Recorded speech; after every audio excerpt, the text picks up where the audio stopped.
parler de Nitzavim, bien sûr de la paracha de la semaine, et des slichot qui ont commencé pour tout le monde, et Séfarad et Ashkenaz. Et nous sommes à J-8, nous sommes même pas, J-7 de Rosh Hashanah, Bezrat Hashem. Donc c'est notre dernier cours de préparation avant Rosh Hashanah. Je vais essayer de vous donner plein de choses. Ça ne sera jamais suffisant, mais je vais essayer de vous donner le maximum pour que l'on puisse se préparer à ce big rendez-vous, le rendez-vous le plus important de l'année, qu'il ne faut sûrement pas rater, puisque c'est un rendez-vous de création, c'est un rendez-vous dans lequel on demande à Akadosh Baruch Hu de nous recréer, de nous redonner du souffle, pour pouvoir recommencer différemment, en créant une nouvelle version de nous, améliorée évidemment. Il n'y a pas que iPhone qui a le droit, bien entendu. Et donc, pour ça, vous comprenez bien que ce rendez-vous avec le big boss, le roi du monde, ça se prépare. Les Havdil, quand on a rendez-vous une fois par an, il fut un temps où j'étais ingénieur, on avait rendez-vous une fois par an pour parler des projets, des objectifs, de ce qui a été fait, de ce qui n'a pas été fait, du salaire. Vous vous souvenez, enfin moi je me rappelle comment on se préparait à ce rendez-vous, il fallait être extrêmement convaincant. Il fallait convaincre, et je vaux le coup. Gardez-moi, je vaux le coup, c'est ça qu'on va faire à Rosh Hashanah. Mais pour ça, il faut se préparer. On va se préparer aujourd'hui à travers les slichot, à travers Nitzavim, qui est une paracha qui signifie debout. Et donc, on va faire un cours debout. On va faire un cours dans lequel on va comprendre l'importance de la stature haute, de la stature debout. Nitzavim, être debout. Atem Nitzavim Hayom. Maud, Atem Nitzavim Hayom, vous vous tenez aujourd'hui debout, vous tous, vous l'avez dans le texte, toutes les personnes des plus importantes aux moins importantes, vous tenez aujourd'hui... Comment ? Il n'y a plus de texte, Mechila, on est très nombreuses grâce à Dieu. Mais prenez une pour deux. Une pour deux, et les autres, prenez un choumage. J'ai envie d'initier ça, Béhémet. Une résolution pour la nouvelle année. Où allez, Rebecca ? Résolution pour la nouvelle année, Bezrat Hashem, je me suis dit, on va faire ce cours Chumash ouvert sur les genoux. Qu'est-ce que vous en pensez ? Tanar Bayad, n'est-ce pas ? Voilà, bon, on va organiser ça après avec Rebecca, que tout le monde ait un Chumash ouvert. Les autres commentaires, je vous les donnerai dans la feuille. Mais je pense que c'est fondamental d'avoir le goût du Chumash dans les mains. Il n'y a pas comme le goût. Voilà, un Chumash ouvert, c'est extrêmement important. Donc on disait que la parachat dit... Vous êtes debout aujourd'hui.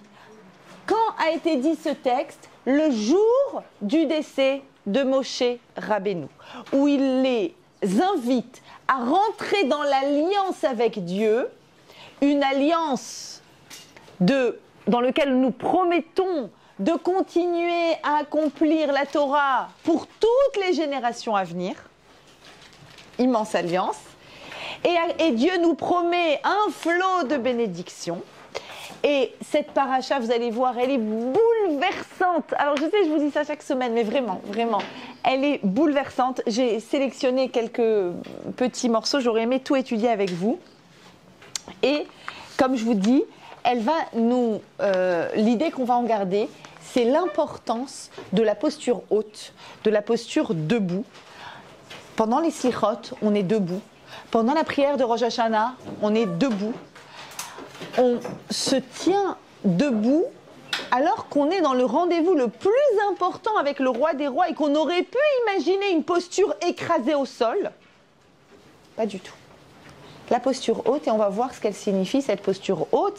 Et à l'instar de tous les Bnei Israël, le jour de cette alliance qui sont debout, nous avons l'héroïne de Rosh Hashanah, en la personne de Chana, qui elle aussi, quand elle arrive chez le Kohen Gadol, le grand prêtre Élie, les mains pleines de son baby, de son Shmuel adoré, elle va lui dire cette phrase également, elle va se représenter à lui, Bi Adoni, Chei Nafshech Adoni, par ta vie Seigneur, je suis cette femme, Ani Aisha, Hani Tsevet.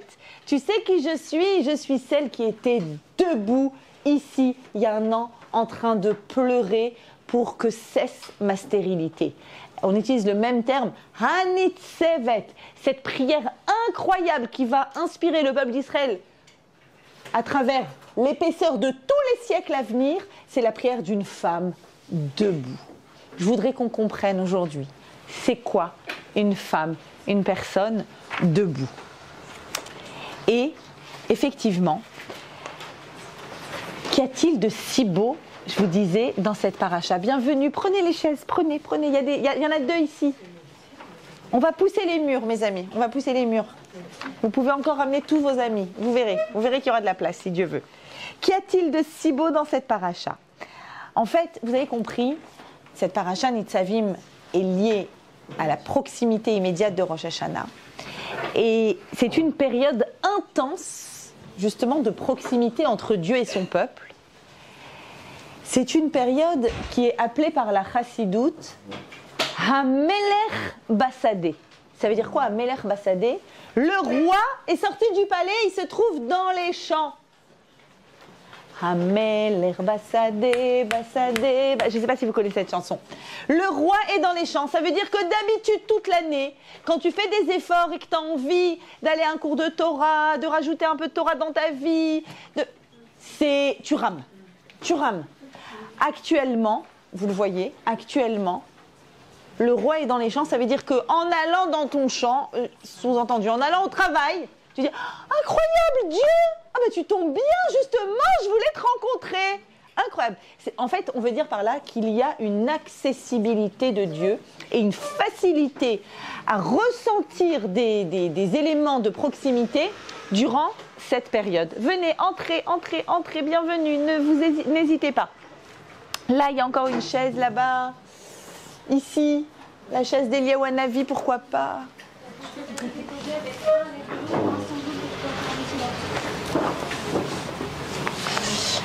Ok. Allez, malgré le passage des pizzas, je continue? Ouais? Vous êtes avec moi quand même? Allez. Donc, qu'est-ce qu'il y a de tellement beau dans cette paracha? Alors, regardez. Je vous ai sélectionné un petit passage. Un petit passage de l'Alliance. Chut. C'est bon, tout le monde est servi? Allez, on se pose maintenant. Si on peut fermer la fenêtre aussi, les portes, parce que il y a trop de bruit. Merci. Alors, regardez dans le texte que vous avez. Hachem s'adresse au peuple d'Israël. Regardez ce passage sélectionné. Verset 11. Ki ha-mitzvah zot asher anochi metzavecha hayom. Parce que cette loi que je t'ordonne aujourd'hui, lo niflet hi mimcha, sache qu'elle n'est pas trop difficile pour toi. Velo rechokai, et elle n'est pas éloignée. Lo bashamaim hi, elle ne se trouve pas dans le ciel. De quoi on est en train de parler, mes amis? De la Torah. Qu'en 2022, à la rue Saint-Didier, on s'intéresse à la Torah, à Rosh Hashanah et à pratiquer les mitzvot. C'est de ça qu'on est en train de parler. Et regardez les mots que Dieu dit sur cette Torah. Elle n'est pas dans le ciel. Mais on n'en reste pas juste à cette image, à cette allégorie. Il nous explique l'allégorie pour que tu dises, mais qui va monter dans le ciel pour nous chercher la Torah et pour nous l'expliquer? Deuxième allégorie. Elle n'est pas de l'autre côté de la mer pour que tu dises, qui va traverser la mer, le Pacifique, pour nous et pour nous l'amener, pour la prendre et nous l'amener, que nous l'observions? Vous êtes avec moi? On est en train de dire, commence pas à me raconter des salades. Non, mais tu sais, il faut être très très très spirituel, il faut monter dans le ciel pour être capable de faire la Torah. C'est des gens très religieux, c'est des gens très purs, c'est des gens très saints. Commence pas à me dire non, non, non, il faut aller là-bas, de l'autre côté de l'autre côté du globe terrestre, il faut aller dans une yeshiva, il faut aller dans un endroit kabbaliste, très saint, parce que sinon on n'a pas accès. Textuellement. Commence pas à me raconter que c'est compliqué, c'est pas compliqué. Alors c'est quoi? En rouge dans le texte. Ki karov elecha hadavar me'od. La chose est très très près de toi. Beficha, c'est dans ta bouche. Ou bilvafra, c'est dans ton cœur. La asoto, pour pouvoir le pratiquer. Wow. Et la suite que je vous ai pas mis. Regarde, je place aujourd'hui devant toi le bien et le mal. Deux choix. Et je place devant toi la vie et la mort. Deux choix. Et s'il te plaît, s'il te plaît, s'il te plaît, dis Dieu, s'il te plaît, tu peux choisir la vie, s'il te plaît. Ça peut être une bonne idée, n'est-ce pas?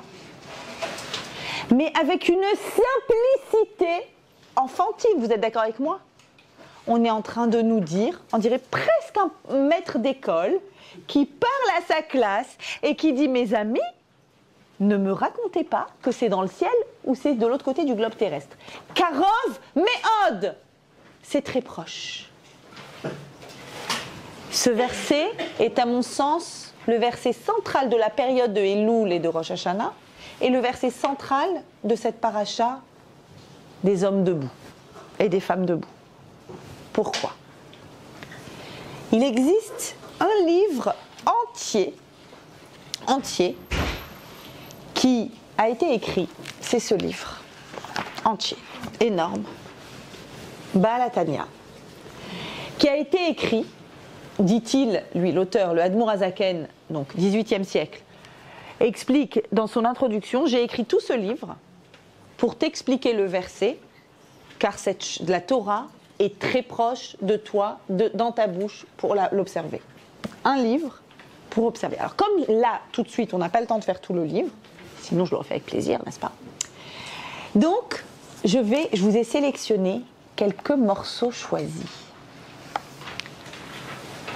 Et le Tanya, le Baal HaTanya, tout de suite pose la question. Il dit, je ne comprends pas. C'est pas très, très intuitif de me dire que la Torah, elle est très proche. Elle n'est pas dans le ciel, elle n'est pas de l'autre côté de la mer. Tu peux la faire, elle peut être dans ta bouche, elle peut être dans tes gestes du quotidien. En d'autres termes, tu n'as pas vraiment de prétexte pour ne pas être dans un bain de Torah. Et le Admour HaZaken, il dit, franchement, Karov déjà, ça veut dire proche, ça a du sens, mais Od, très. Il faut quand même qu'on comprenne, parce que observation superficielle immédiate, ce qui est très proche de nous, c'est le monde de la matière. Beaucoup plus proche que le monde spirituel, n'est-ce pas? Beaucoup plus proche. Le monde de la matière, il est visible, il est quantifiable, il est évaluable. Tu as un plaisir immédiat, tu as un retour sur investissement avec une relation de cause à effet évidente. Ce qui est très proche de nous, c'est la matérialité. Qu'est-ce que tu es en train de me dire? Que la spiritualité, c'est ce monde invisible, ce monde de sens certes, mais avec pas un retour sur investissement immédiat. Mais maintenant, si la Torah elle me dit que c'est très proche, c'est sûr que c'est vrai. Comment ça se fait que j'ai pas l'impression? Mais alors, pas du tout l'impression. D'accord? Moi, toute la journée, mes élèves m'appellent, me disent, c'est Maria-Cha, c'est compliqué. Mais tu sais, ce garçon, il m'a plu, mais il faut que tu comprennes, il était tellement gentil, il faut que tu comprennes ce qui m'est arrivé. Mais attends, oui, je comprends. Mais comment ça se fait que c'est écrit dans la Torah que c'est très proche? Et du coup, je voudrais étudier avec vous une sikha du Rabbi, de Lubavitch, qui reprend ce verset-là et qui reprend le texte du Baal HaTanya et qui va nous expliquer comme ça. Il dit, ce qui est écrit, c'est Karov Me'od, c'est cette Torah-là, pardon, elle est Karov Elecha Adavar Me'od Beficha ou Bilvafra, dans ta bouche et dans ton cœur. Et il dit, je vais te dire, en fait, dans ton cœur, je vais te dire pourquoi dans ton cœur, c'est vraiment très proche. Et ensuite, je vais t'expliquer pour ta bouche et pour la asoto, la pratique. D'accord? Pourquoi ça l'est toutefois? En fait, il y a un type de proximité avec Dieu qui est accessible comme ça, en un claquement de doigts. C'est lequel? C'est l'amour naturel pour Dieu qui existe à l'intérieur de chacun d'entre nous et qui nous est donné en cadeau sans aucun effort, d'où de nos patriarches. Je vous lis le texte dans le Tanya. Je vous ai mis un petit extrait dans vos feuilles, mais je vous lis directement le texte dans le Tanya qui dit comme ça.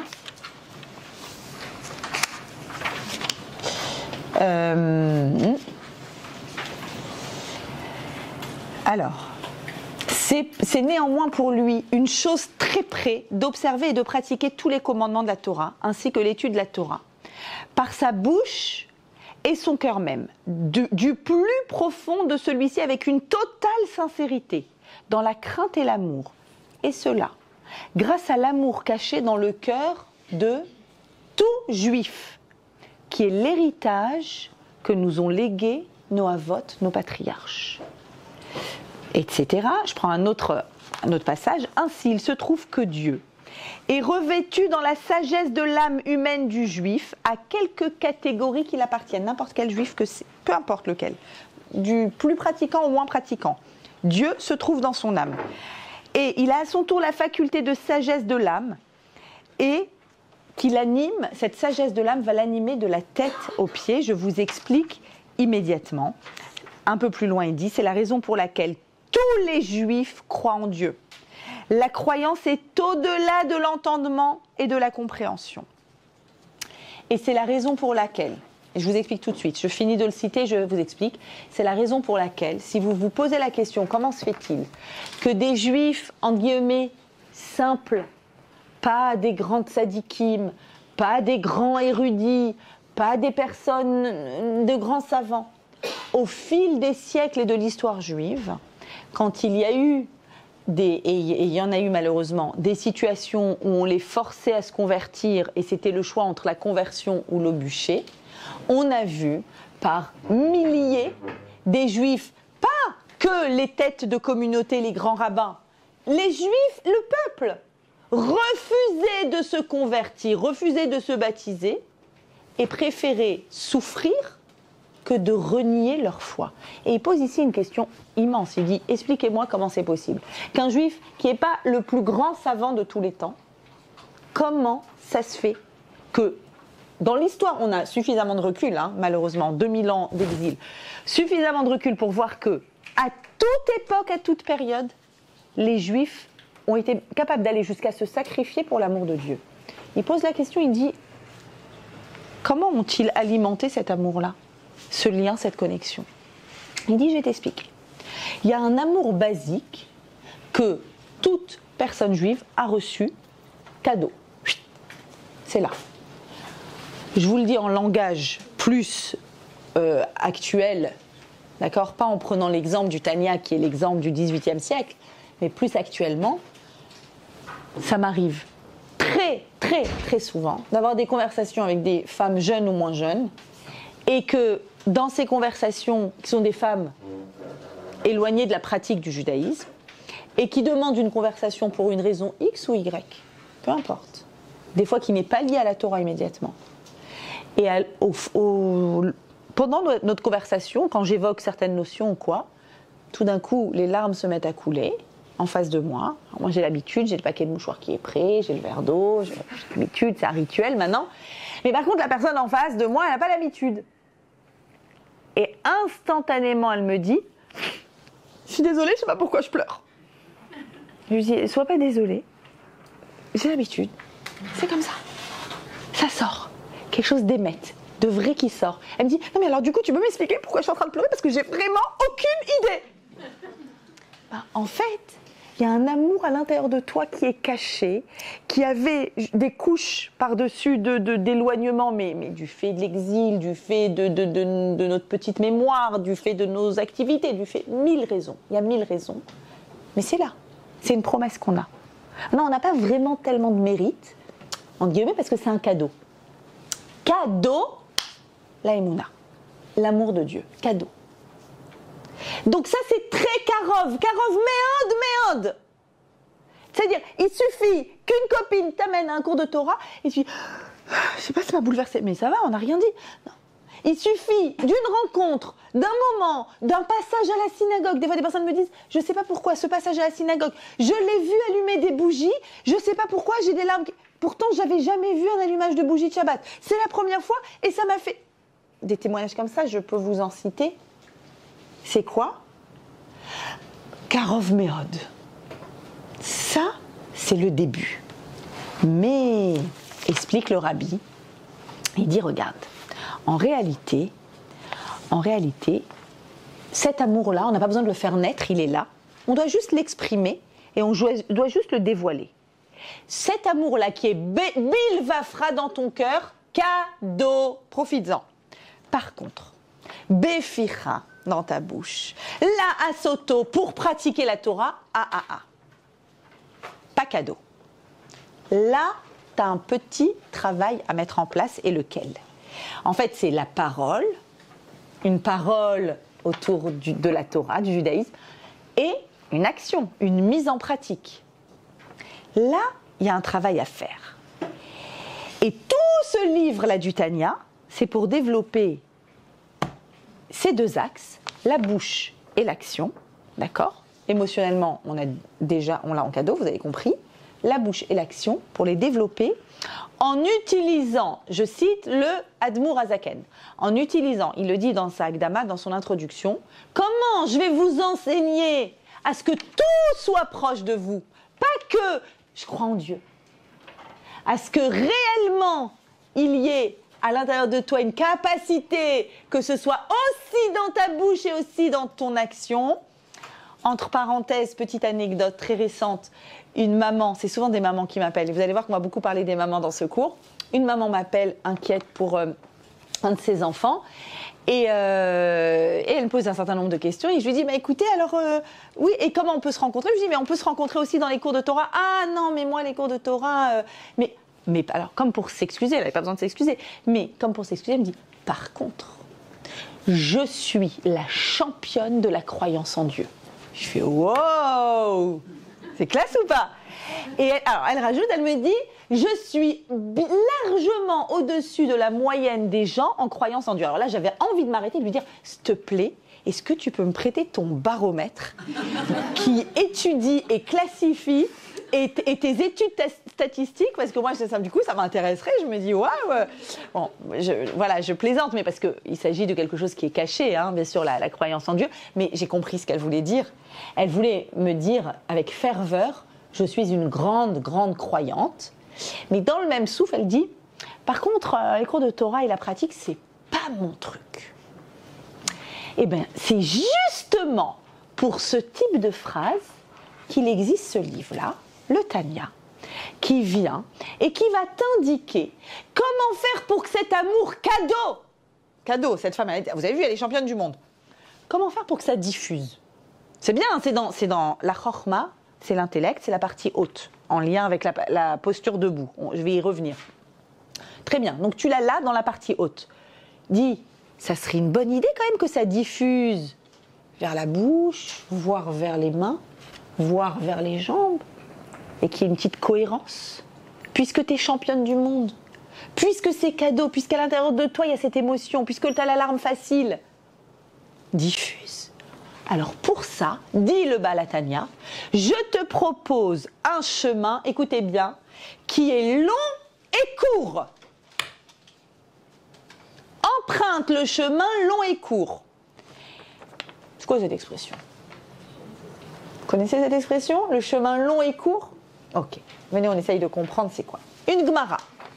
Une Gemara dans Eruvin qui dit comme ça. Je vous ai pas mis toute la Gemara, je vous ai mis une partie. Rabbi Yehoshua ben Hanania est en chemin. Il est en chemin vers la ville voisine et à une croisée des chemins, il n'avait pas encore Waze, il ne savait pas s'il devait aller à droite ou à gauche. Il rencontre un enfant, certainement issu de cette ville. Il dit, mon petit chéri, tu peux m'indiquer la route vers la ville? Et alors l'enfant, il dit, tu peux aller et à droite et à gauche. Mais sache que à droite, tu as un chemin qui est court et long, et à gauche, tu as un chemin qui est long et court. Il avait l'air très sérieux, hein, le petit gamin. Alors, le Rabbi Yehoshua, il se dit, bon, moi j'aime court. Il a dit court. Bon, c'est vrai qu'il a dit court et long, mais moi j'aime court. J'ai envie d'arriver vite. Donc il prend le chemin court et long. Court, mais vraiment court. Tac, tac, tac, il marche, bim, il a la ville. Magnifique. Derrière la colline, il voit la ville. Mais à proximité de la ville, il y a énormément d'endroits à traverser qui sont extrêmement difficiles à traverser. Et là, il s'embrouille, il sait pas, il arrive pas, il a la porte devant, il voit les murailles de la ville, elles sont là, c'est trop bête. Il revient en arrière, le labyrinthe, impossible. Il revient sur ses pas, il rencontre l'enfant, il dit, c'était court, mais c'était long. Il a dit, je t'avais dit. Je te conseille le chemin long et court. Ah, le chemin long, il va marcher longtemps. Toujours pas de ville.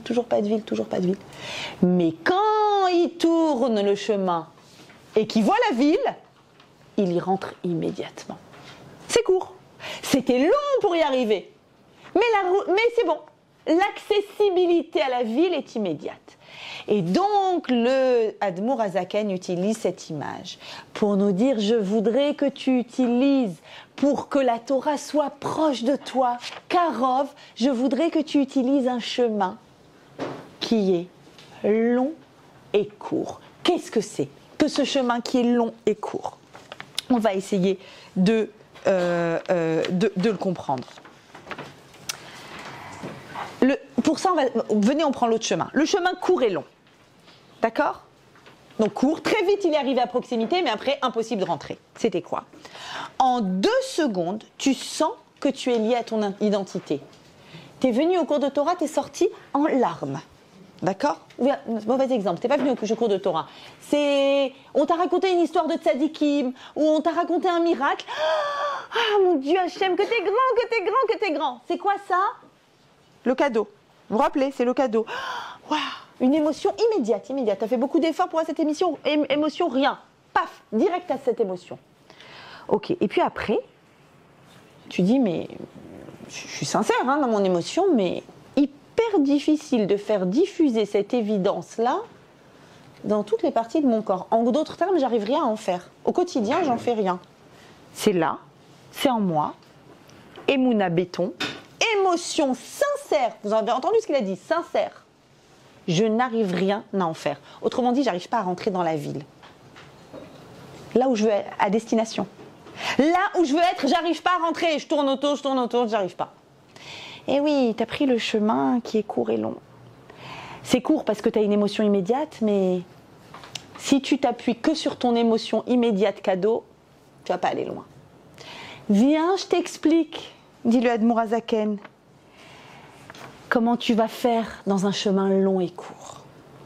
En 2 mots. C'est long de s'investir dans la Torah à travers la parole et l'action. C'est exactement ce qu'on est en train de faire maintenant. C'est long jusqu'à ce que ta copine, elle te dit « Je t'avais dit qu'il fallait venir au cours de Torah. » C'était long. Ça fait 2 ans que je te le dis. C'était long. C'est long. C'est long de décider qu'il y ait quelque chose qui change dans ma vie parce que mes parents, qu'est-ce qu'ils vont dire, mes copines. Moi, je sens que c'est bien, moi, je sens que c'est vrai. On a encore des chaises là-bas. Bonsoir, bienvenue, rentrez.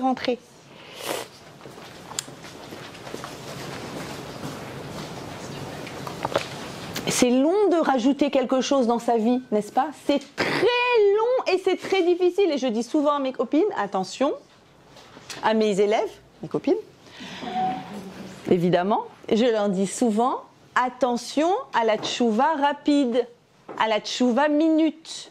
C'est pas bon la tchouva minute, c'est comme le fast-food. C'est pas bon, mauvais. Quand on a besoin de passer, et là longuement le Admour Hazaken explique ça, de passer par l'intellect. Et c'est ça la posture haute dont je voulais vous parler. Nitzavim, Anochi, Haïcha, Anitzevet. Je suis cette femme qui se tient debout. Pourquoi debout? Parce que tout en haut de mon crâne, il y a mon âme. Et le Baal HaTanya va même aller dire, tu sais c'est quoi le mot méhod, très proche? C'est parce qu'en fait, la neshama, elle est comparée à une flamme. Ce qui veut dire que nous, avec nos yeux humains, on n'arrive pas à le voir. Mais si on avait des yeux un peu plus puissants, un peu plus raffinés, on verrait au-dessus des têtes de chacun d'entre nous une petite flamme. Et en fait, pourquoi on est debout? Dieu nous a créés debout, comme la flamme. Vous avez déjà vu une flamme allongée? Qui a déjà vu ici une flamme allongée? Ça existe? Ça n'existe pas. La flamme, elle est debout. Vous savez pourquoi elle est debout? Parce qu'elle a envie, en fait, elle a envie de partir, mais la mèche l'accroche. Nous, c'est le corps qui accroche l'âme, grâce à Dieu. Et la mèche, elle dit, mais moi, ce que je veux, c'est de la hauteur. Moi, je veux monter. Moi, je veux grandir. Moi, je veux du sens. Et la neshama se trouve dans l'intellect. Pourquoi? Parce que c'est notre intellect qui donne du sens aux choses. Et on aime tous les ségoulottes et les histoires de magie et de rapidité. Le rabbi, il a fait, je suis allée voir tel baba. Il n'y a aucune moquerie dans ce que je dis. Je suis ras veshalom, pas du tout. C'est merveilleux. Mais ça doit être un moteur intellectuel. C'est un moteur de réflexion. Mais si tu en restes à ça, tu es dans un chemin court et long.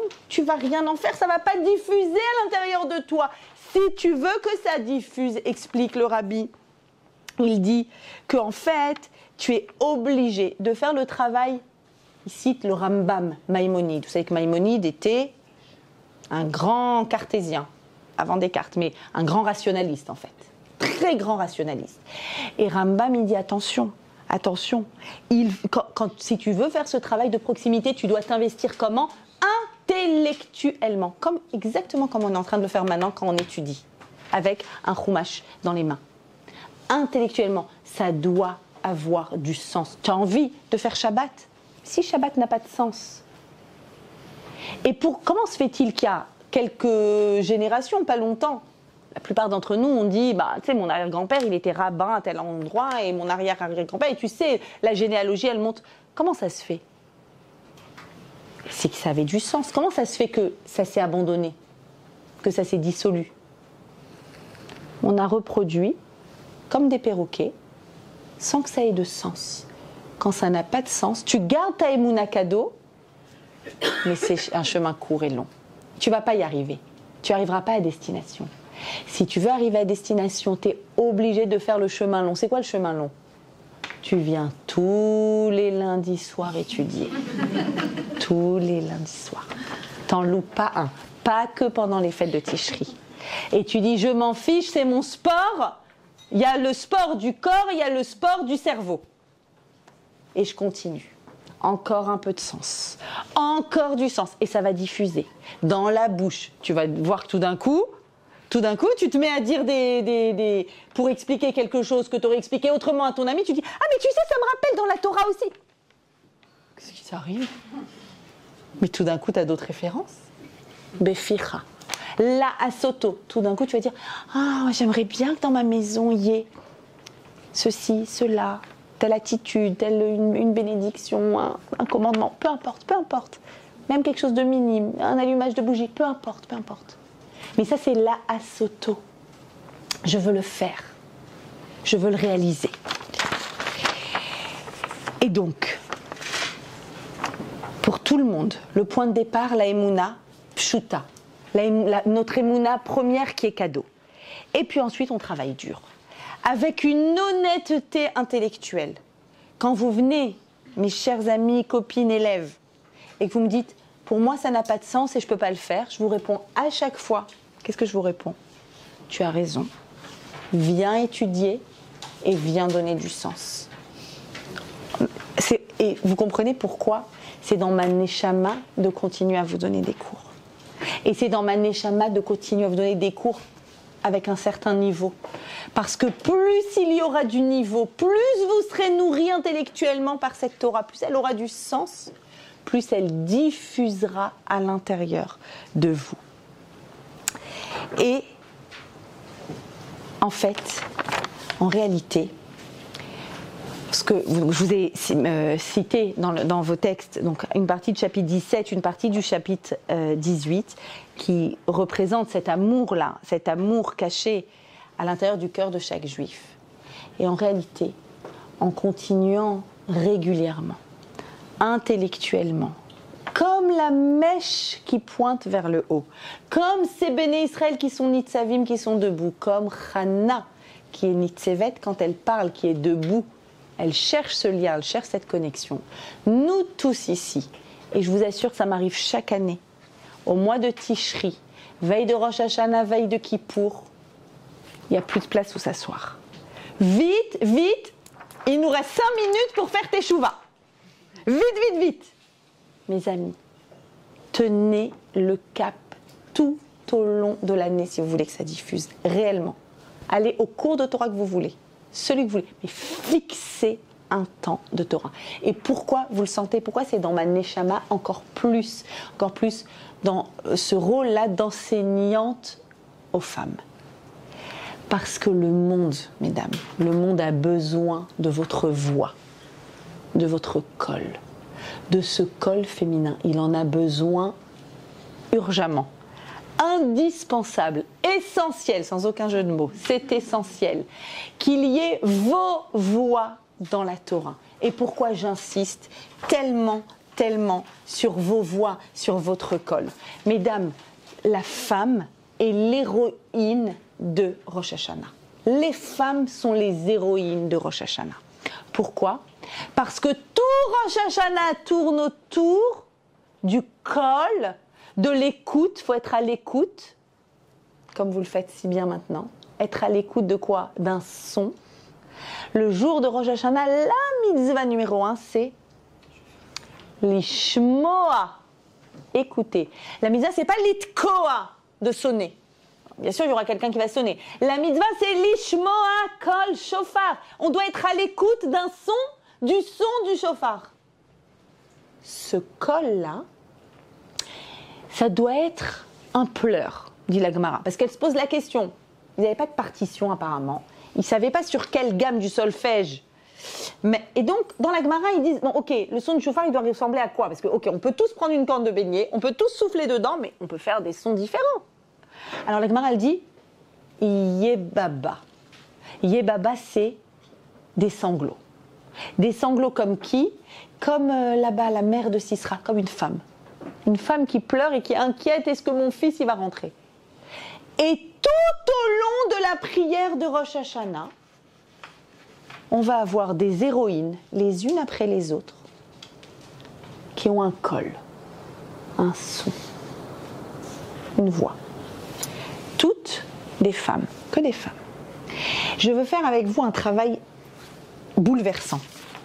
Je vais vous révéler des secrets, les secrets d'en dessous, de quand je prépare mes cours.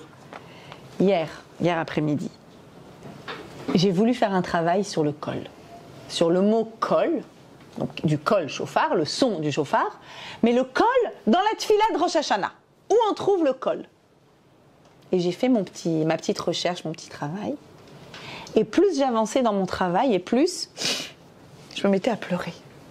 Je disais, mais je suis pas normale, moi. Alors c'est le point de départ, là, la Imouna de base, le cadeau. Je disais, je m'auto-fais des cours et je m'auto-fais pleurer. Waouh! Regardez comme c'est beau. Quand on cherche dans la tfila de Rosh Hashanah, le col. J'ai une mitzvah, vous avez compris? L'ishmoa kol, je dois entendre un kol. Ok, venez, on googlise la tfila de Rosh Hashanah. On passe beaucoup de temps à la synagogue, hein, Rosh Hashanah, n'est-ce pas? Elle est longue la prière. Venez, je la googlise et je cherche le mot kol. Kol, ça veut dire le son. Et venez, on va chercher tous les sons. Alors, quels sons il y a? Il y a d'abord Shacharit. Vous êtes avec moi? Prière de Shacharit. À prière de Shacharit, on va sortir le Sefer Torah et on va lire un passage, le chapitre 21 de la Genèse, issu de Vaïra, qui est la merveilleuse nouvelle de Sarah, qui est enceinte à l'âge de 90 ans. Elle n'y croyait plus. Sarah a enfin un bébé et on va lire la naissance de ce bébé Yitzhak et sa réaction et comme elle est heureuse et le michté et la brit mila et l'allaitement, il n'y a que des joies dans ce passage, une merveille. Et puis Ishmaël, demi-frère, qui doit avoir peut-être les hormones qui s'excitent, je ne sais pas, il a une adolescence un peu turbulente Il commence à être dangereux avec son frère. Et là, il y a Sarah qui se réveille. Abraham, garesh et Amazot, tu me l'expulses. Tu me renvoies cette servante. Non, Abraham, vous connaissez Abraham, le symbole du chesed et de l'altruisme. Le symbole de la générosité et de l'inclusion. À Abraham, tu vas lui dire d'exclure son fils. Ça va pas ou quoi? Vayera hadavar me'od. Abraham n'a pas du tout supporté cette demande de sa femme. Même pas en rêve. Mon fils. Ok, c'est Ishmaël qui est né de Hagar. So what, c'est mon fils. J'inclus tout le monde dans ma tente, mon propre fils. Oui, c'est vrai, j'ai vu, il a l'air dangereux, il a des attitudes, quand même. Et là, le rêve de nous toutes, une voix dans le ciel, tout ce que Sarah te dira, Shma be kola. Écoute sa voix, c'est le premier col de Shacharit. Shma be kola, elle a une voix qui mérite d'être entendue. Sarah. La suite du texte, il la renvoie, il lui donne, rappelez-vous, il lui donne de l'eau, du pain, on est à Beersheba, il l'envoie vers l'Égypte, elle doit retourner dans son pays natal, dans son endroit. Donc en fait, c'est une esclave libérée. Et là, il la renvoie, et elle, on a en symétrie incroyable, on avait 10 versets pour nous raconter la fête, la joie, le bonheur, une maman et son fils tellement heureux, une maman qui allait, une merveille. Et là, on a 10 versets, une maman et son fils, Hagar et Ishmaël, il n'y a plus d'eau, elle ne peut plus donner à boire, elle s'est perdue dans le désert, on ne sait pas comment elle a fait vu que de Beersheba à l'Égypte, il y a une route tout droite. Elle se perd, on va expliquer. Et l'enfant se sent mal, elle a peur qu'il meure, elle le laisse sous un buisson, et là, regardez le col qu'il y a, Vatissa et kola, elle élève son col, Vatefk, et elle se met à pleurer. Donc un autre col d'une autre maman. Un col qui monte. Mais juste après, il y a écrit Vaishma Elokim et kol. Il entend la voix de Hanahar, de l'enfant qu'elle avait laissé. C'est pas la sienne. Elle se met à pleurer, elle émet un son, une voix, pas entendue. Donc, je résume, j'ai la voix à entendre de Sarah, j'ai la voix non entendue de Hagar, j'ai la voix entendue de Ishmaël, d'accord, qui jusqu'à aujourd'hui prie de façon, d'accord, vraiment, voilà, qui ont le sens de la tfila, de la prière. Donc la voix entendue d'Ishmaël. Et juste après ça, il y a un ange de Dieu qui prend la parole et qui lui dit « Hagar, Koumi, debout !» On a parlé de la posture haute. « Debout, Hagar, Sei, porte l'enfant, Achraziki et Yader, prends avec ta main, prends-lui la main, c'est à toi de lui donner la main, c'est à toi de le guider, c'est ton rôle. » Et là, vous vous souvenez de la suite, elle va tout d'un coup voir un puits. Ah bah mince, je ne l'avais pas vu, incroyable. Elle prend à boire, elle lui donne à boire, elle retourne en Égypte. Et elle a effectivement cet ange qui lui dit « Sache que ton fils deviendra une très grande et très puissante nation. » Ok. Juste, je continue avec le col et je reviens à cette histoire pour l'analyser. Dans la Haftara, on finit Shacharit, on ouvre la Haftara. La Haftara est issue du livre de Samuel. Il raconte la naissance de Samuel. Il raconte une maman, Hana, stérile depuis 19 ans, malheureuse à en crever. Elle cesse de manger, elle refuse de se nourrir de douleur. Et elle se met à créer à ce moment-là la plus belle prière de tous les temps. C'est d'elle, dans le Talmud Brachot, qu'on apprend à prier. Tout ce qu'on sait aujourd'hui de la prière, c'est grâce à Hana. C'est Hana qui nous apprend comment on prie. Debout, on prie debout. Les pas en arrière, la bouche qui bouge, mais aucun son ne se fait émettre. D'où ça vient? Justement, de Hana. Rax fatea naot, sa bouche bouge. Vekola, encore un col. Vekola, et sa voix, loishama, ne se fait pas entendre. Voilà qu'on a encore une future maman, justement, elle n'est pas maman, qui n'a pas de voix. D'accord? Vous êtes avec moi? Une voix qui doit être entendue, une voix qui n'est pas entendue, une voix entendue et une femme qui n'a pas de voix. On continue? Qu'est-ce qu'il y a après? Moussaf.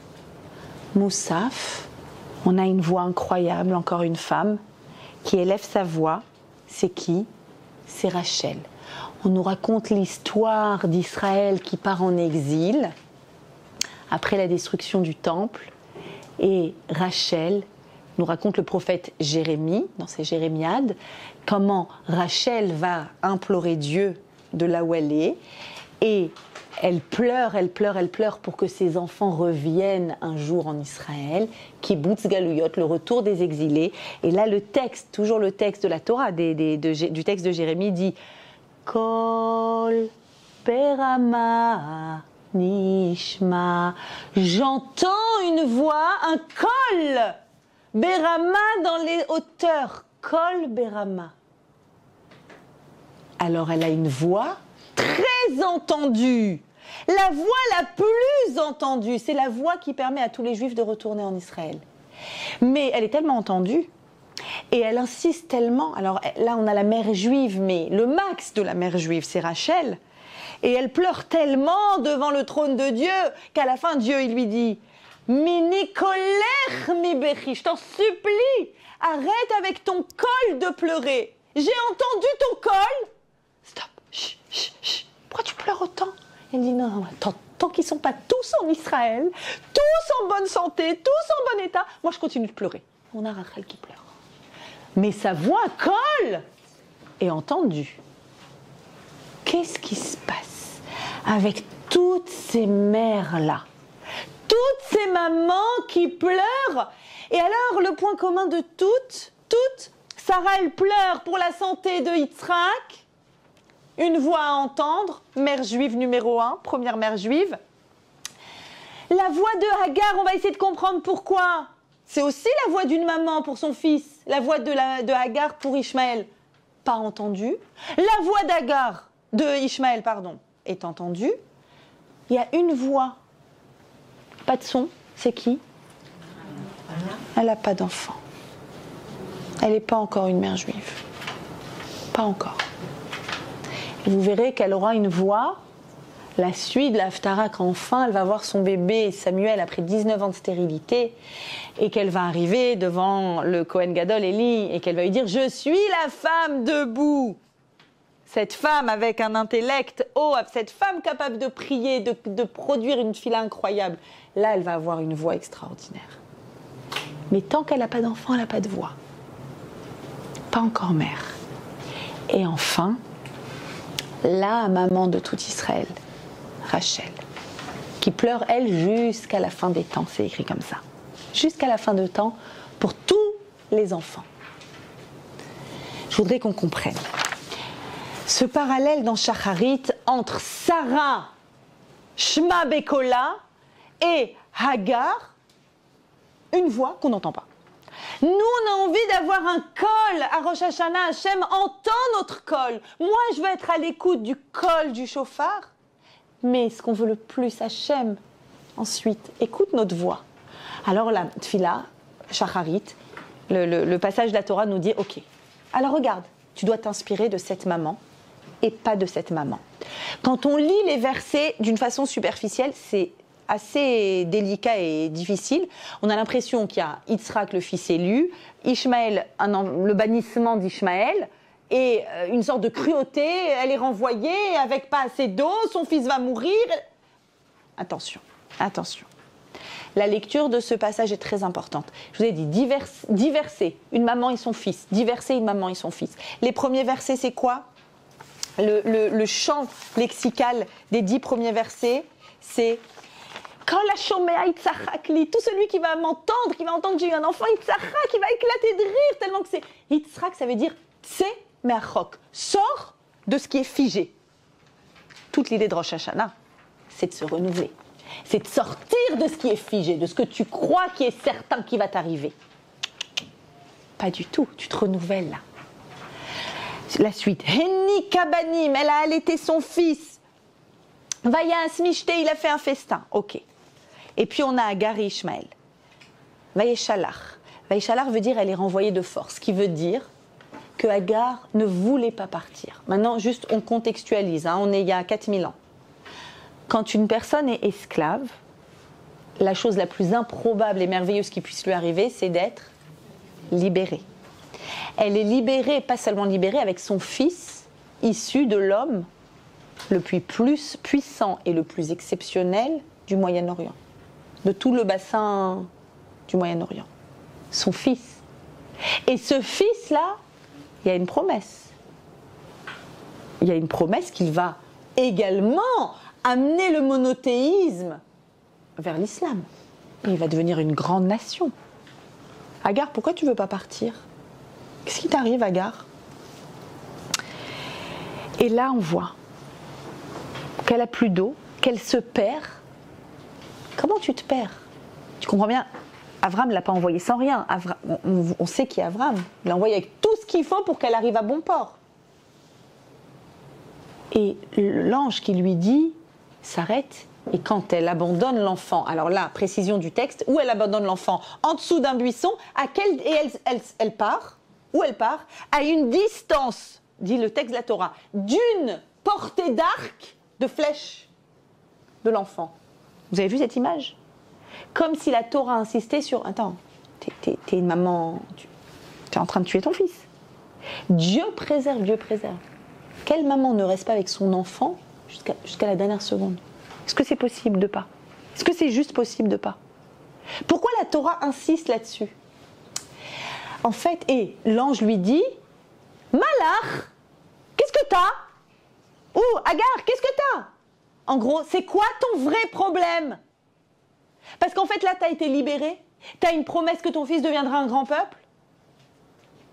Pourquoi tu te mets dans une situation où tu te perds, où t'as plus d'eau, où ben, en plus mon fils...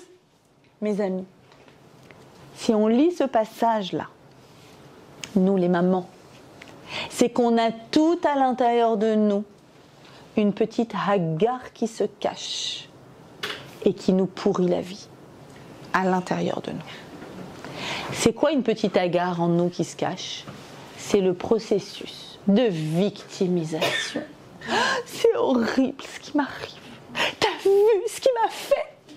T'as vu comment ma vie elle est... Et qu'est-ce qui se passe quand tu te mets dans la victimisation? En fait, qu'est-ce qui se passe? Ce parallèle entre Sarah, Shema Bekola et le col de Hagar qui n'est pas entendu, c'est qu'il y en a une qui regarde en avant vers l'avenir de mon fils, son bien-être, et il y en a une qui est coincée dans le passé. Et ça nous arrive à toutes. Avant, c'était bien. Ils viennent dans mon cabinet, ils toquent. Vous pouvez faire que ce soit comme avant? Non. Comme après, si tu veux. Mais pas comme avant. Personne ne doit arrêter le temps dans le passé. Le problème d'Agar, c'est qu'elle a figé le temps dans le passé. Je voulais être la number one d'Abraham. Tu ne l'es pas. C'est triste, mais tu ne l'es pas. Même si nous, avec notre cerveau occidental, c'est compliqué de comprendre ces choses-là. Mais à notre niveau, on peut essayer. Maintenant, t'es libre. T'as un fils. T'as un bel avenir qui s'ouvre devant toi. Go! Non, je vais me perdre. Ça va être horrible. Et mon fils, il va pas bien. Et je vais montrer à tout le monde que... On a une tendance comme ça à exposer notre souffrance, à exposer ce qui s'est passé, à ce que tout le monde me plaint. Parce que si tout le monde me plaint, alors c'est sûr, je suis une victime. Ma beauté, comment tu vas avancer dans la vie si tu prends le costume de la victime? Comment? C'est Rosh Hashanah aujourd'hui. Shema Bekola, c'est je veux que le son qui sorte de ta bouche, de ta voix, d'ici là. Je veux que le son qui sort, c'est un son qui va vers le futur, vers l'avenir, vers le mieux. Le chauffard, il est étroit et il s'élargit. N'est-ce pas? Donc c'est ces chemins que je veux que tu empruntes. Si tu te coinces dans le passé, mon ex, il était incroyable, j'arrive pas à l'oublier. Comment tu vas avancer? Comment tu vas sourire quand tu vas avoir ton prochain date? T'es pas libre, t'es pas libre. T'es triste, t'es mchonne. T'es mchonne, tu fais la tête. Donc tu vas pas attirer vers toi le bonheur, c'est pas possible. Et en fait, tu restes coincé là-bas. Et le jour de Rosh Hashanah, on veut nous montrer en face à face ces deux mamans, ces deux cols. Tu veux quoi? Tu veux aller de l'avant? Tu veux protéger la suite? Tu veux émettre le son d'une mère juive? Maintenant, c'est quoi le son d'une mère juive? Qu'on soit mère ou qu'on soit pas mère? Une mère juive, c'est quelqu'un qui fait naître quelque chose. C'est pour ça qu'on insiste sur l'allaitement. Vous allez voir par la suite, chez Hana aussi. Nous toutes, on doit faire naître quelque chose cette année. Et nos maris aussi, et nos fils aussi, et nos pères aussi doivent être des mères juives le jour de Rosh Hashanah. Croyez-moi. Ils doivent prendre la posture de la mère juive. C'est quoi la mère juive? Qui s'inquiète pour le futur, qui a le visage tourné vers l'avenir, pas vers le passé. Pas vers comment c'était, et j'aurais dû, et il aurait fallu, et n'est-ce pas que c'est horrible ce qu'on m'a fait? T'as gagné quoi? T'as gagné quoi? Tu gagnes rien. Va, avance. Ça c'est Agar. Et rappelez-vous ce que lui dit l'ange, après lui avoir dit Malach, c'est quoi ton vrai problème? Il lui dit Koumi, debout. Porte. Prends-lui la main. Sous-entendu, reprends ton rôle de maman. De maman, c'est dire de celle qui va faire naître quelque chose. Pour ça, il faut être debout. Il faut être debout. Pas être écrasé. Et on se met debout pendant les slichot. On se met debout en imaginant, c'est ça que je vous demande, d'avoir cette pointe, une flamme au-dessus de vous, avec cet amour naturel, plus tout ce qu'on intellectualise et qu'on diffuse à l'intérieur de nous. Koumi, debout. Et encore, un dernier élément aussi, un commentaire incroyable, aussi issu de la Chassidoute. Pourquoi la Torah me précise, elle va tachler, ça veut dire elle l'a abandonné, ou ça, en dessous, echad asichim, des buissons. Ok, un buisson, un rocher. Pourquoi cette précision? Le mot siyach a une double signification en hébreu. Soit buisson, soit siyach, tfila, la prière. Et la prière, ou siyach, a pour valeur numérique 318.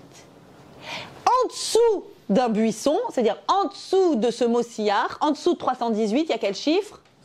317. C'est exactement la valeur numérique du mot Yehush. Yehush, c'est le désespoir. C'est-à-dire qu'elle l'a mis en dessous de l'endroit où on prie. Il faut être debout pour prier. Parce que prier, ça veut dire demain, ça sera encore mieux. Et après-demain, encore mieux. Mais ça, c'est parce que je n'ai pas de Yehush, parce que je n'ai pas de désespoir. Si je reste en dessous de Siach, en dessous de la Tfila, je dis non, je suis coincée dans le passé. Avant, c'était bien. Jamais rentrer avec ça dans Rosh Hashanah. Toujours avec ce regard vers le devant, vers l'avenir. Et effectivement, on arrive à Hana. Pour que... donc cette voie, on a compris, il faut avoir une voie optimiste. Une voie optimiste qui va ouvrir la voie de l'avenir. Ok? Et pour cela, on a juste après l'Haftara de Hana. Alors voyons Hana. Hana, on a dit au début, qu'est-ce qu'elle n'a pas? Pas de voix. Pourquoi elle n'a pas de voix? Justement parce qu'elle n'a pas d'enfant. Et la voix, ici, cette voix du chauffard, c'est la voix de ce qui va naître de moi dans l'année qui vient. Qu'est-ce que je vais produire? Dans tous les sens du terme, vous me comprenez? De façon large. Qu'est-ce que je vais produire? Comment j'ouvre la voie à l'avenir? Hannah, justement, c'est tout son problème et c'est pour ça qu'elle est citée. Il n'y a pas d'avenir, il n'y a pas d'enfant, il n'y a pas d'avenir. Pas encore d'enfant. Alors qu'est-ce qu'elle fait? Que fait Hannah? Alors, Hannah, j'ai dit, elle fait une tfila en voix off. D'accord? Kola lo nishma. On n'entend pas sa voix, donc elle est en voix off. Et qu'est-ce qu'elle fait? Vehi marat nafesh. Elle est amère, elle en peut plus. 19 ans, vous imaginez? 19 ans, qu'elle va à Shiloh régulièrement, plusieurs fois par an, elle accompagne son mari. Et ce jour-là, elle dit, ça y est, anorexique, je mange plus. Quoi ça me sert? Et là, le texte nous dit, Vatit palel al Hashem ubachotifke. Elle prie sur Dieu et elle pleure, et elle pleure, et elle pleure. Ça veut dire quoi, prier sur Dieu? C'est pas mal ça comme expression. Rappelez-vous, Hannah est celle qui nous apprend à prier. C'est quoi prier sur Dieu? C'est-à-dire, elle vient vers Dieu, elle dit, Dieu, dans mes prières, j'aimerais bien prier pour, tu sais quoi, pour Dieu. Dieu, tu peux faire attention à Dieu, s'il te plaît? Non, parce que je veux pas que Dieu ait l'air de sortir, on va penser de lui qu'il n'est pas si fort que ça. Qu'est-ce que t'as, Hannah? C'est quoi ça? Elle est la première à dire, quand elle parle de Dieu, première au monde, à lui donner un nouveau nom, Hachem Tzvaot. Hachem, le roi des armées. Vous savez c'est quoi les armées? C'est le cosmos. C'est les millions d'années-lumière. Elle regarde le ciel, elle dit ok, je suis au courant, on ne connaît pas la taille de l'univers. On ne le connaît pas encore. Millions d'années-lumière. Donc Hachem, c'est le roi de tout ça. Le macro, le micro, tout. Il n'y a pas moyen dans tout le cosmos de trouver une âme d'un bébé et de me le mettre dans le ventre. En fait, tu peux pas. Est-ce que tu peux pas? Ah ben, je vais prier pour Dieu. Je vais prier pour que personne au monde ne pense que Dieu, il peut pas. Ah ouais, il peut pas. Mais c'est impossible de penser ça, c'est assourd, c'est interdit. Vatit palel al Hashem, elle prie pour Dieu et elle pleure.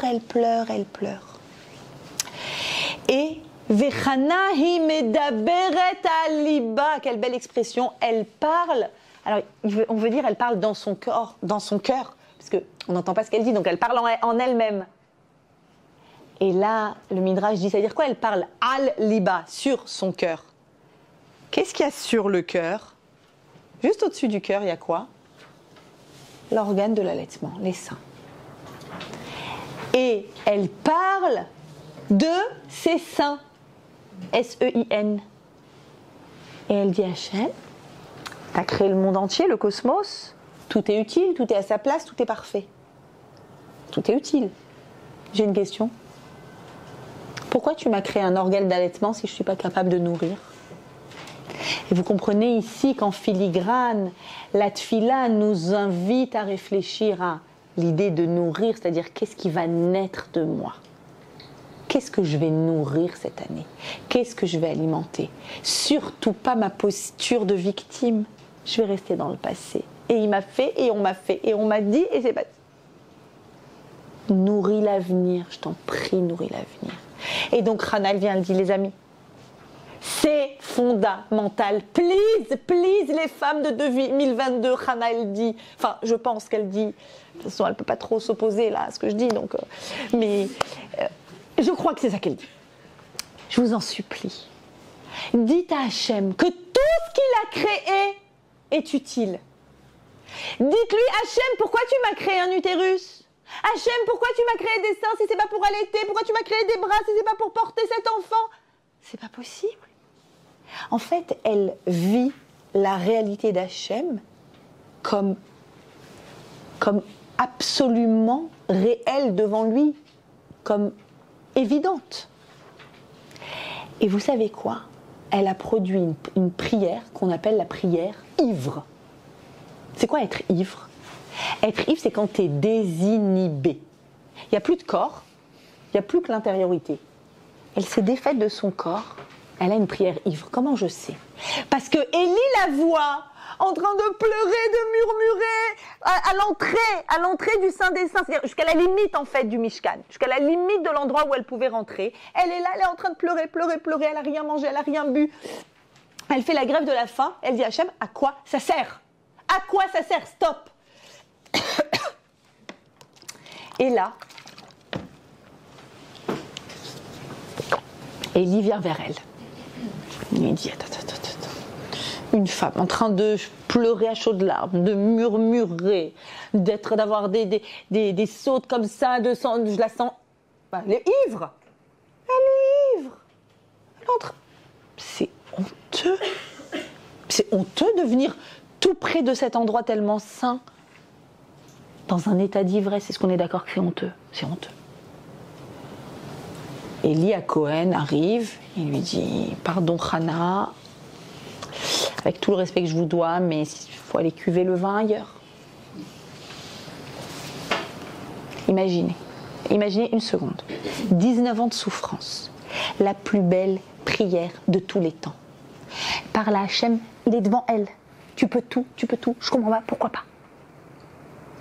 Et là, tu as le Kohen Gadol qui vient et qui te suspecte d'être ivre et qui te dit, le vin c'est dehors? Je suis en train de prier. Allô? Et elle va lui répondre et elle va lui dire, Lo Adoni, pas du tout, mon maître. Ishak Chatrou Anchanochi, je suis une femme affligée, je suis une femme triste, je n'ai rien bu du tout. Je suis en train d'épancher mon âme devant Hachem. Quand je lis ça, il y a mon ventre qui se retourne. Cette injustice-là, de produire la plus belle prière de tous les temps, après 19 ans de stérilité, qui va d'ailleurs lui donner la grossesse et la naissance du prophète Samuel, et d'avoir en face de toi l'homme le plus important, Élie à Cohen, qui te suspecte d'être ivre. Parce que tu as une prière trop belle et trop ivre. Mais en fait, c'est parce qu'on n'avait jamais vu ça jusque-là. Mes amis, quand je lis ça, pourquoi j'ai le ventre qui se retourne pour Hana? Parce que je crois que Hana, c'est la première femme, mais elle n'est pas la seule, qui est tellement spirituelle que le monde masculin autour d'elle la regarde et dit, c'est pas possible. Ça, on n'a jamais vu ça. Quoi, une femme qui atteint de telles... Sûrement elle est ivre. Et on va la suspecter. Et Hana, je crois qu'elle nous donne des forces là. En tout cas, moi, c'est ça que j'entends. Qu'elle nous dit, tu sais, toi, femme de 2022, quand tu vas venir et que tu vas prendre tes sfarim, tout ça, et que tu vas étudier la Torah, on va te suspecter. Et on va te dire... Vraiment? T'as tellement envie d'étudier la Torah, c'est tellement à l'intérieur de toi la Torah? Vraiment? Quoi, c'est spirituel? Mais t'es une femme. Moi, c'est ça que j'entends. Peut-être du fait des trop nombreuses souffrances que j'ai déjà entendues, du fait de ma posture de rabbinite et d'enseignante de Torah. Mais quand je lis Hana, je lui dis, Hana, donne-moi ta force de résister et de dire, pourquoi tu me suspectes? J'ai juste envie de prier. J'ai juste envie de prier. Vous savez que des fois j'entends des bachouri yeshiva, des jeunes hommes qui reviennent de la yeshiva et qui me posent on les a à table, Shabbat, autre. Ils me disent, je peux te demander, il se passe quoi dans un séminaire pour jeunes filles? Sous-entendu, nous BG, on étudie le Talmud, nous, on fait des trucs de dingue. Non mais, il se passe quoi dans un séminaire? Non, parce que c'est juste pour comprendre. En fait, nous on essaye, alors avec authenticité, on essaye d'avoir une prière. Alors on bosse notre fille-là, tu vois, ils sont là, ouais, il faut travailler cette fille-là, on va réussir à se connecter à Dieu et tout. Et puis bon, il y a le iPhone, il y a les courses, il y a la bourse, bon, c'est dur hein, d'avoir une pensée concentrée. Et des jeunes hommes, souvent ça arrive, ils me disent « D'où ma femme ?» D'où ma femme? Juste, genre, elle a fait juste un séminaire et elle est là avec son livre de prière. Et je la vois en train... Mais en fait, elle fait quoi? Il se passe quoi dans sa prière? C'est quoi la réponse? Tu peux pas comprendre. C'est vrai ou pas? Qu'est-ce que vous voulez leur dire? Qu'est-ce que vous voulez leur dire? Va, lis Hana. Lis Hana et c'est tout. Il y a un col, il y a une voix le jour de Rosh Hashanah. Les Chachamim ont décidé de mettre tous les sons féminins à l'honneur.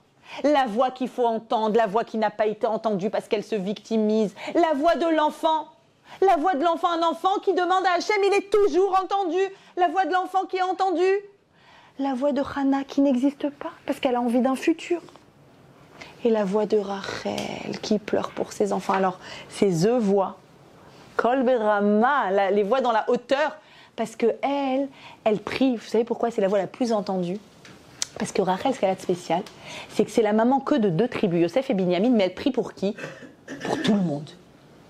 Elle est celle qui inclut tout le monde. Elle prie pour tous les Bnei Israël. Elle est celle qui enlève les mechitzot, qui enlève les catégories que l'on fait entre les Juifs. On n'a pas le droit de faire des catégories. Ça n'existe pas.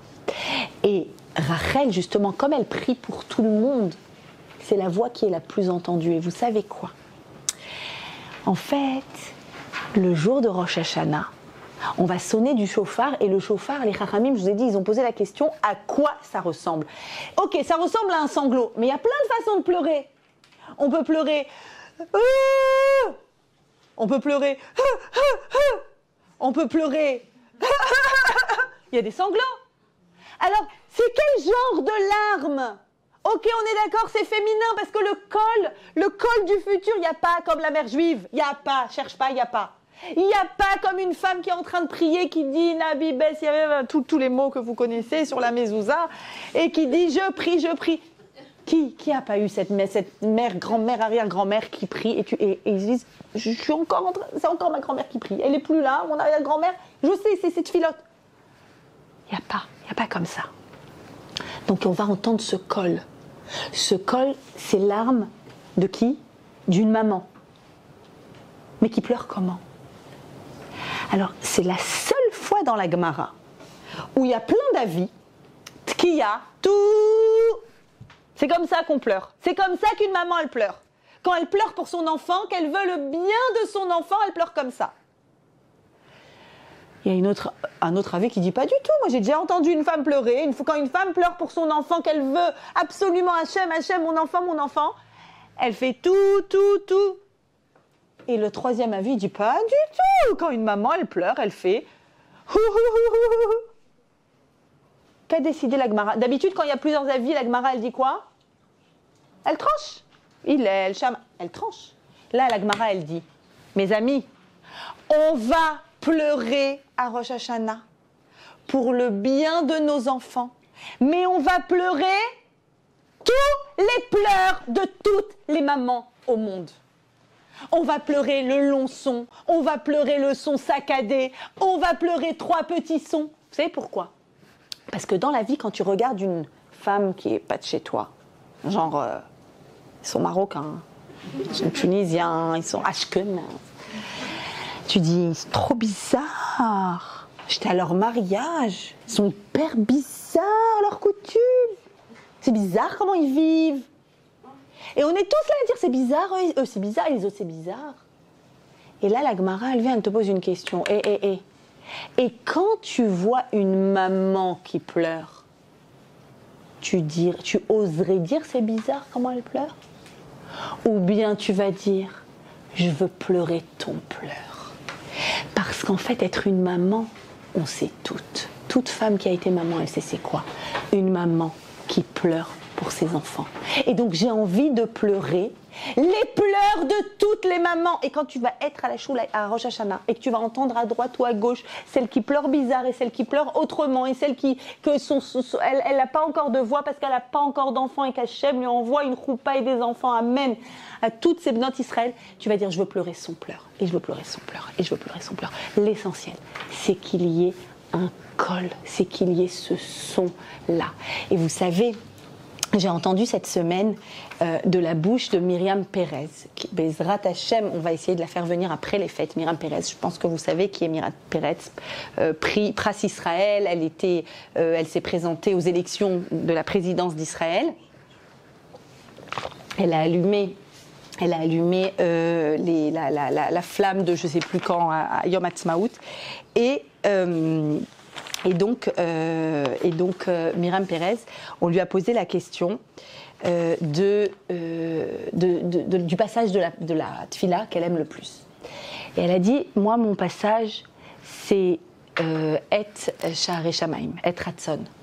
C'est juste avant les Tkiot, Haoked Ve'anekad Ve'amizbeach.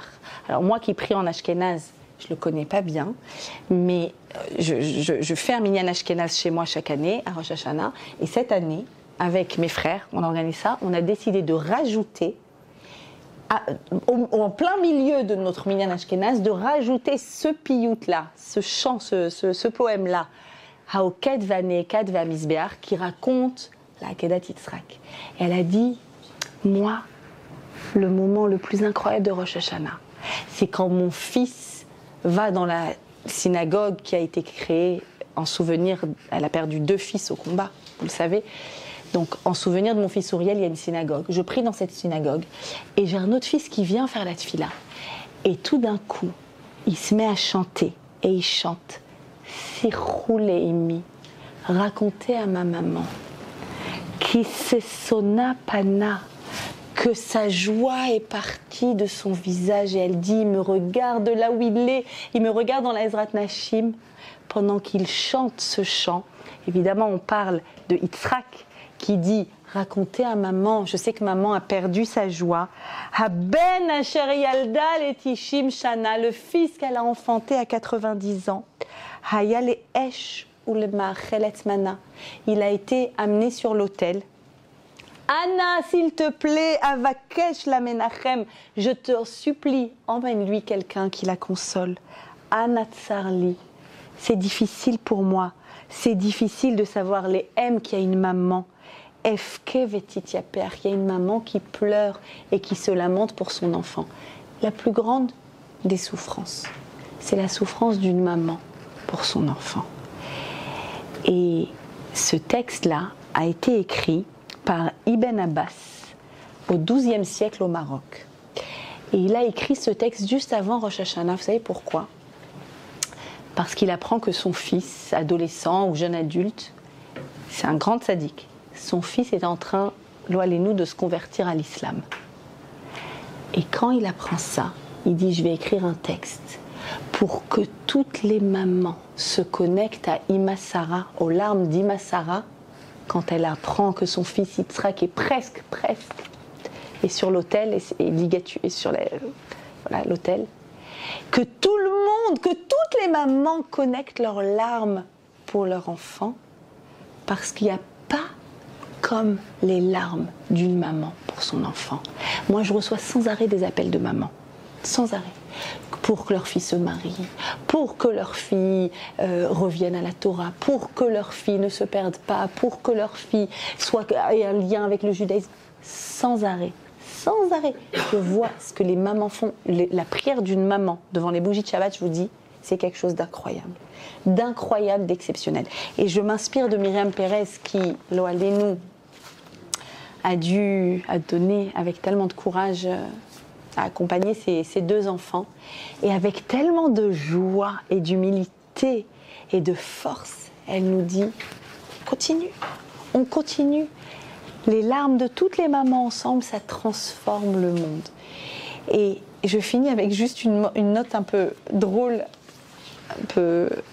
juste une anecdote à propos de maman et de maman qui s'inquiète pour son enfant. Vous savez que j'ai mon fils qui est rentré chez les parachutistes. Et ça fait 1 semaine, 10 jours qu'il n'arrête pas de me dire « Maman, bon, je peux te parler qu'une seconde, on est en plein, là on n'arrête pas, on se prépare pour les tsnichot, Je lui dis « Ah, vous préparez pour les tsnichot, c'est bien. » « Non maman, pour les tsnichot !» Alors, c'est quoi les tsnichot? Et moi, j'entends tslichot à chaque fois. C'est quoi les tsnichot? Les tsnichot, c'est le saut en parachute. D'accord? Donc, ils sont en semaine, en 10 jours d'entraînement de saut en parachute. Je vous promets, je crois que j'ai dormi 2 heures cette nuit, parce que ce matin, il avait son premier saut en parachute. Et j'étais inquiète. Je me dis, mais il y a maman, il est fou, il va pas sauter de l'avion quand même, c'est pas possible. Et donc, on a reçu les vidéos du moment, voilà, bon, ils ont tous appris à sauter, etc. Et après, je me suis dit, c'est tellement incroyable que pile cette semaine, ils font les tsnichot et nous, on fait les slichot. Et en vrai, les slichot, c'est un saut du bas vers le haut. On est d'accord? Et les tsnichot, c'est quoi? C'est un saut du haut vers le bas pour qu'Akadosh Baruch Hu, avec tous les chayalim, donne la force aux chayalim de nous protéger à tous. Et je me suis dit, en vrai, qu'est-ce qu'il faut juste? Il faut juste qu'on se rencontre quelque part au milieu. Il faut juste que Hachem vienne, s'approche de nous. Dirshu Hachem Beimatso, il est là. Il est proche de nous, il est au Bassadé, il est dans les champs.